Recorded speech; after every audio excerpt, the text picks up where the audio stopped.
Now, in a bid to cut costs, brides are booking midweek weddings and having guests buy tickets to attend their big day. Sounds like a great show.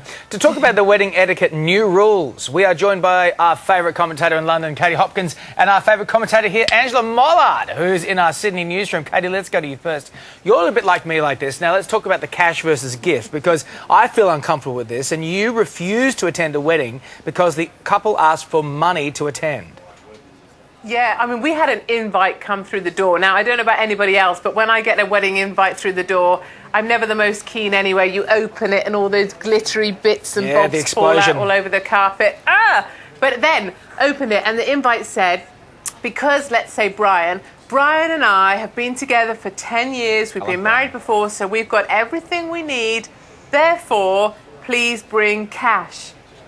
You know, I thought it was going to say, therefore, no gifts, or therefore, please donate to charity, you know, any of those things. But it went, therefore, please bring cash. I hate Brian. And for me, that's just no. You know, if you can't afford to pay for your own wedding, don't have one. If I want to bring you a toaster, even if you've got two already, I'm going to bring you a toaster. You know, when my mum and dad got married, they were given tea towels and really cute things to make up a home. If you don't need gifts, then don't have gifts at all. But certainly, don't go asking me for cash. And it's a strong point. You've got to admit, I mean, I know that, you know, I think the donation to a charity is a better way of going about it, but asking for money to get married... Yeah, I know. I'd rather pay for a Cirque du Soleil ticket or even a David Campbell concert, I think. It's cheaper. It's much cheaper. More entertaining.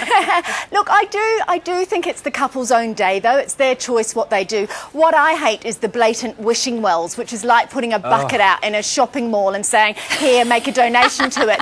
But what I do think is a friend of mine got married a year or so ago, and she asked for a piece of art. They asked everyone to make a donation to a piece of art, and I thought that was beautiful. I also don't have a problem with people wanting you to contribute to their honeymoon. I think if you're creating a memory for them, then that's important. I don't want 14 toasters. Honestly, Katie, does anyone want 14 toasters?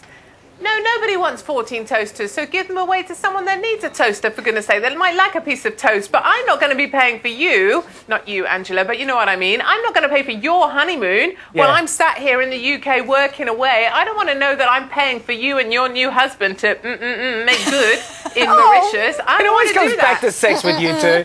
You go, you do. Lavinia, you do the next part. Well, the Friday wedding trend started a few years ago, but now it's kind of moved to Monday to Thursday. Sure, weekday weddings. So, Angela, do you like these off-peak weddings? Absolutely not. I'm freelance, so every day I don't work, I don't earn. So there's absolutely no way. And look, I wouldn't so much go as far as to refuse to go, but I'd be pretty annoyed, to be honest. Katie, weekday weddings? I'm with Angela, surprisingly, on this. Yes! But no way, no...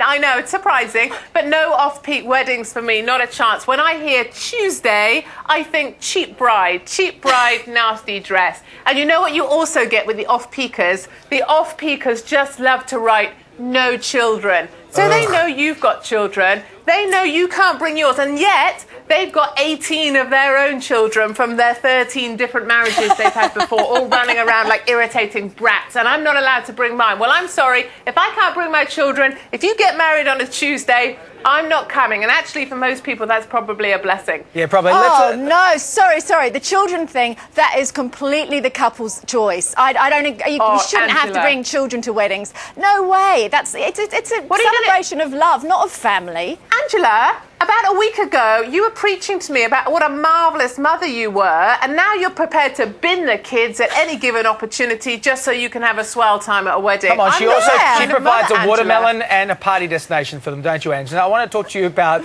You're not a fan of the destination weddings, which, you know, you go to... the couple say, we're going to get married, everybody, but we're going to get married in Fiji, and you have to go to Fiji, and you have to get a hotel, and then you have to do it... But, you know, you don't like this.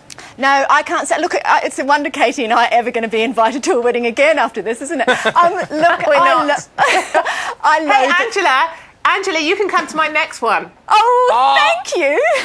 That's okay. And when's that going to be, Katie?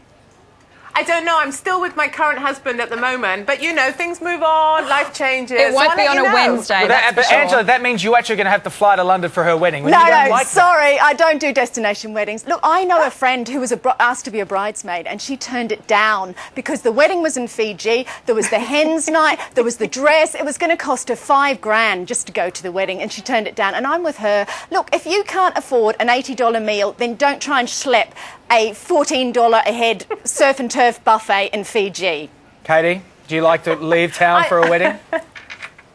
I don't like destination weddings at all. You know, I've just seen one when I was in Rhodes. It was really hot. Everybody still had full morning suits on. There was all sweaty bits going on here. There was sweaty around the belly where they had sort of rolled over. There was a golf buggy that brought the bride up to the pretend church.